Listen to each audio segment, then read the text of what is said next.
Bismillahirrohmanirrohim. Assalamualaikum warahmatullahi wabarakatuh. Allahumma sholli ala sayyidina Muhammad wa ala sayyidina Muhammad. Alhamdulillahirabbil alamin. Alhamdulillah sekarang sudah tahun 2025. Ayo kita supaya tahun 2025 ini kita bahagia dunia dan akhirat besok. Pertama yang harus kita lakukan yaitu insya Allah kita harus tidak boleh merasa beramal dan berjasa. Itu pertama. Siapapun yang hari ini sudah berada di jalan yang lurus itu harus disadari di hati masing-masing. Kalaupun orang yang belum ada di jalan yang lurus bisa seperti itu, nanti insya Allah kalau taufik dan hidayahnya turun bisa berada di jalan yang lurus. Karena apa? Kalau kita beramal tidak dapat taufik dan hidayah Allah itu tidak bisa beramal. Jadi sebetulnya amal apapun yang kita lakukan itu sebetulnya pertolongan Allah, rahmat Allah bisa melakukan amal itu. Lah, itu satu ya. Kita harus selalu ingin makrifatullah. Setelah kita tidak merasa beramal dan berjasa, makrifatullah yaitu selalu ingin mencari ilmu mengenal Allah. Bagaimanakah sifat-sifat Allah itu?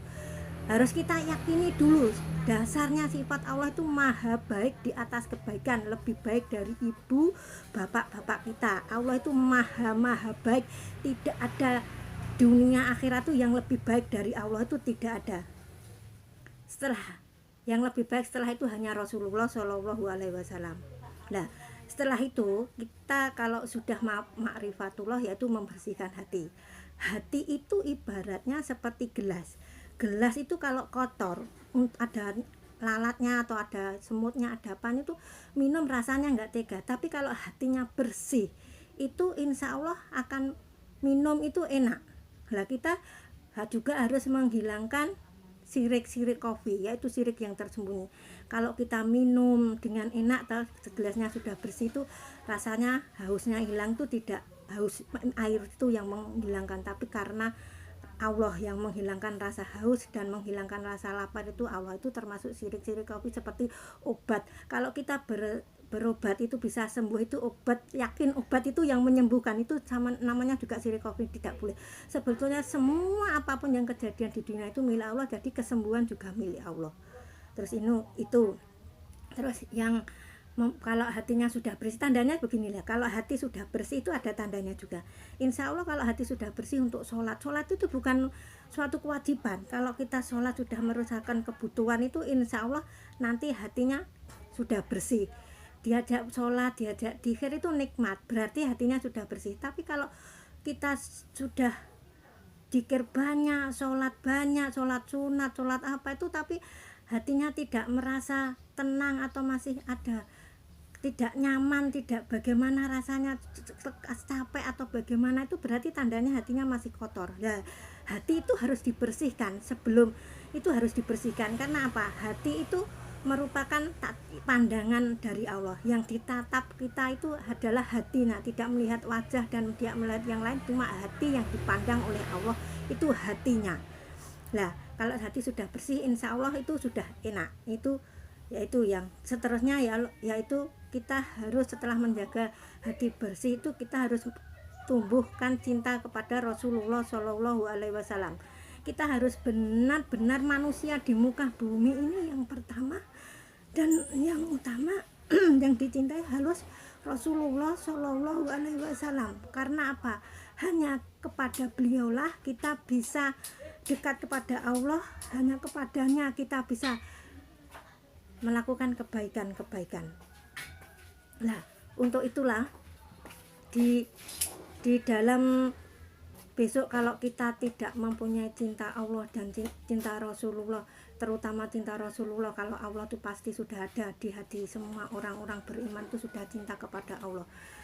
Besok kita akan mendapatkan suatu naudzubillah min dzalik, kalau itu terjadi pada seseorang, yaitu jari tangannya itu digigiti sampai sikunya, sampai rasa menyesalnya di dunia itu tidak mencintai Rasulullah, itu besok kalau ada rombongan Rasulullah lewat itu tidak bisa ikut rombongan Rasulullah, itu nanti tangannya digigiti dari jari sampai siku itu. Naudzubillah min dzalik. Mudah-mudahan kita tidak merasakan itu. Nah, supaya kita tidak terjadi hal itu, maka kita harus berusaha mencintai Rasulullah Shallallahu Alaihi Wasallam.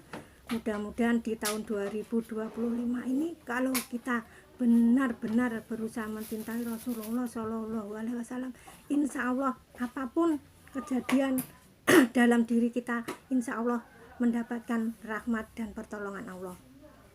Itu yang tak berapa itu. Yang selanjutnya kita harus tahu bahwa kita harus benar-benar yakin bahwa besok ada hari pembalasan.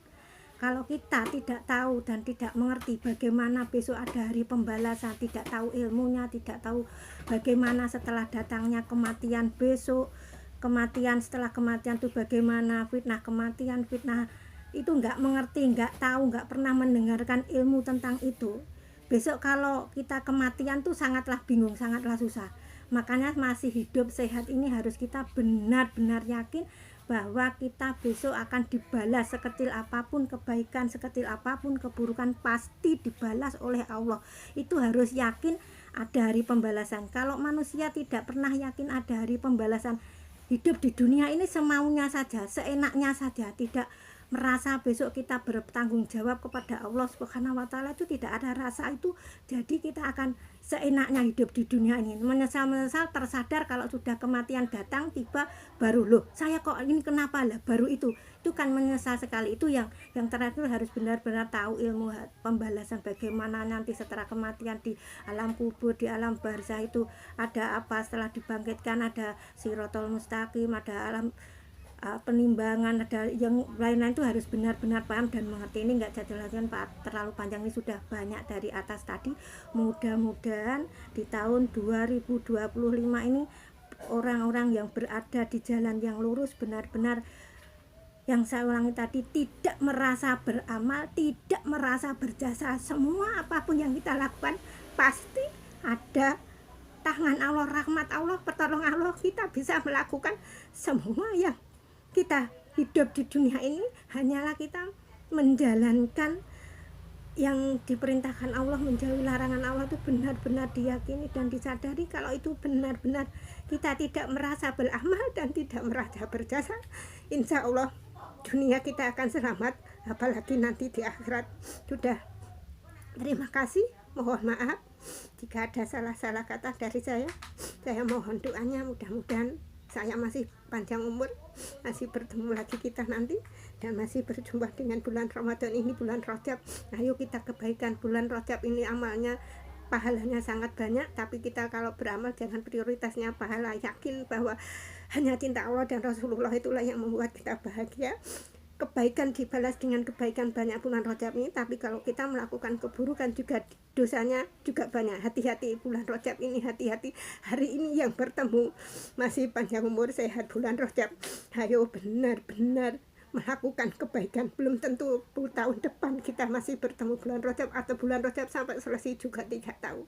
Ayo kita benar-benar melakukan bulan Rajab ini diisi dengan kebaikan sebanyak-banyaknya. Di dalam YouTube Ibu yang teratas juga ada amal-amal yang harus dilakukan, yaitu dengan judul bersyukurlah masih bertemu bulan Rajab, di YouTube Ibu yang di atas. Udah ya, terima kasih, mohon maaf.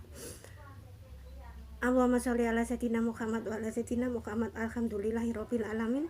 Ihdinas siratal mustaqim. Wassalamualaikum warahmatullahi wabarakatuh.